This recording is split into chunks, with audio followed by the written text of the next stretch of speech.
Hello everyone. இன்னைக்கு நம்ம சேனல்ல ஷேக்ஸ்பியரோட 18th சானட்டான shall I compare thee to a summer's டேயோட சம்மரி தான் பார்க்க போகிறோம். இந்த சானட்டில் ஷேக்ஸ்பியர் ஒரு யங் மேனுக்கு தான் வந்து இந்த சானட்டை டெடிகேட் பண்ணியிருப்பாரு. He is like a friend to Shakespeare. First லைன்லேயே ஷேக்ஸ்பியர் நான் வந்து உன்னை சம்மர் சீசன் கூட கம்பேர் பண்ணலாமா அப்படின்னு சொல்லி தான் வந்து கொஷின் பண்ணியிருப்பாரு. ஏன் அப்படின்னா ஷேக்ஸ்பியர் இருக்கிறது வந்துட்டு இங்கிலாண்டில் தான் ஷேக்ஸ்பியர் இருப்பார். இங்கிலாண்டில் வந்துட்டு சம்மர் சீசன் அப்படிங்கிறது வந்துட்டு மோஸ்ட் பியூட்டிஃபுல்லான ஒரு சீசனாக வந்துட்டு எல்லாருமே வந்துட்டு பார்ப்பாங்க. அந்த சம்மர் சீசனை விடவும் ரொம்ப பியூட்டிஃபுல்லானது யார் அப்படின்னா இவரோட ஃப்ரெண்ட் அப்படின்னு சொல்லிட்டு ரெஃபர் பண்ணுறாரு. And he is a very temperate person அப்படின்னு சொல்லி ரெஃபர் பண்ணுறாரு Shakespeare.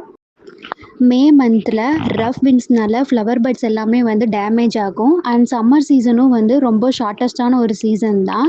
I of heaven shines அப்படின்னு சொல்லி ஒன்று சொல்கிறாரு. அப்படின்னா என்னென்னா சன்லைட்டை தான் வந்துட்டு ரெஃபர் பண்ணுறாரு. சம்டைம்ஸ் சன் வந்துட்டு ரொம்ப ஹாட்டாக இருக்கும் அண்ட் சம்டைம்ஸ் வந்து ரொம்ப டிம்மாக இருக்கும். ஆனால் சம்மர் சீசனை விடவும் ரொம்ப அழகானது ஒரு பர்சன் அப்படின்னா அது வந்துட்டு நீ தான் அப்படின்னு சொல்லி அவரோட ஃப்ரெண்டை வந்து சொல்கிறாரு. அண்ட் சம்டைம்ஸ் வந்து எப்படி இருக்கும் அப்படின்னா டிஃப்ரெண்ட்டாக இருக்கும். நான் ஃபஸ்ட்டே சொன்ன மாதிரி இது வந்து ரொம்ப ஹாட்டாக இருக்கலாம், ரொம்ப டிம்மாக இருக்கலாம். ஆனால் அது வந்து நேச்சர், நம்மளால் வந்து அதை வந்து சேஞ்ச் பண்ண முடியாது அப்படின்னு சொல்லி சொல்கிறாரு. உன்னோட அழகை வந்து யாருனாலையுமே டெஸ்ட்ராய் பண்ண முடியாது அப்படின்னு சொல்லி சொல்கிறாரு. அண்ட் எட்டர்னல் சம்மர்னு அங்கே மென்ஷன் பண்ணியிருப்பாரு. அப்படின்னா என்னென்னா அவரோட ஃப்ரெண்டோட பியூட்டியை பற்றி தான் வந்துட்டு சொல்கிறாரு. அவரோட ஃப்ரெண்டோட பியூட்டி வந்து எப்போவுமே ஃபேடே ஆகாது அப்படின்னு சொல்லி சொல்கிறாரு. அண்ட் ஈவன் டெத்துனால கூட அந்த பியூட்டியை வந்து எதுவுமே பண்ண முடியாது அப்படின்னு சொல்லி சொல்கிறாரு. ஏன் அப்படின்னா எட்டர்னல் லைன்ஸ் அப்படின்னு அங்கே மென்ஷன் பண்ணியிருப்பாரு. எட்டர்னல் லைன்ஸ் அப்படிங்கிறது என்னென்னா ஷேக்ஸ்பியர் வந்து அவரோட போயம்ஸில் அவரோட ஃப்ரெண்டை பற்றி எழுதினங்காட்டி அவரோட ஃப்ரெண்டோட பியூட்டி வந்து எப்போவுமே அழியாது.